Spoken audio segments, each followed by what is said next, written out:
Viewers, গরিব ঘরের রাজপুত্র ধারাবাহিকে চলছে উত্তেজনা। একের পর এক এই ধারাবাহিকটি উত্তেজনা দেখিয়ে চলেছে। প্রতিটি পর্বই যেন ধামাকা উত্তেজনায় ভরা।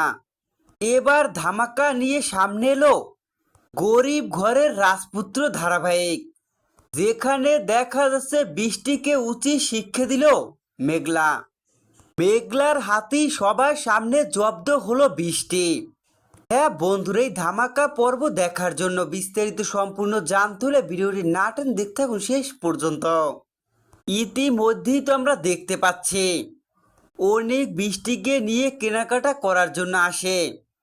সেখানেই দোকানে এসে বৃষ্টির একটি পঙ্খিরাজ ঘোড়া পছন্দ হয়, কিন্তু সেই খেলনা ঘোড়াটি আগে থেকেই কিনে নেয় মেঘলা। এই বিষয়টা সহ্য করতে পারে না অনেক। দেখা যায় অনেক মেঘলা যে পঙ্খিরাজ ঘোড়াটি কিনেছে এর জন্যই হাত দিয়ে ঘোড়াটি ফেলে দেয়। হাত দিয়ে ঘোড়াটি ফেলে দিয়ে ঘোড়াটি ভেঙে ফেলে অনেক। তো অনেক যে ইচ্ছে করেই ঘোড়াটি ফেলে দিয়ে ভেঙে ফেলেছে।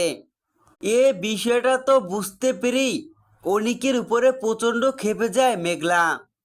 মেঘলা অনিকের উপরে প্রচণ্ড ক্ষেপে গেলে তখনই দেখা যায় মেঘলার সামনে এসে দাঁড়ায় অনিকের দ্বিতীয় স্ত্রী বৃষ্টি। বৃষ্টি মেঘলার সামনে দাঁড়িয়ে মেঘলাকে কষিয়ে থাপ্পড় মারতে লাগে। মেঘলার গায়ে হাত তুলতে লাগলে তখনই মেঘলা বৃষ্টির হাত ধরে বৃষ্টিকে উচিত শিক্ষা দিয়ে দেয়। মেঘলা বৃষ্টির হাত ধরে বৃষ্টিকে উচিত শিক্ষা দিয়ে মেঘলা বৃষ্টির জায়গাটা বুঝিয়ে দেয়।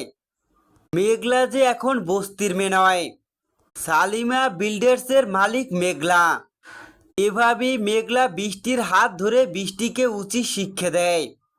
তো বন্ধুরা, গরিব ঘরের রাজপুত্র ধারাবাহিকে এসবই তোমরা দেখতে পাবে আগামীতে।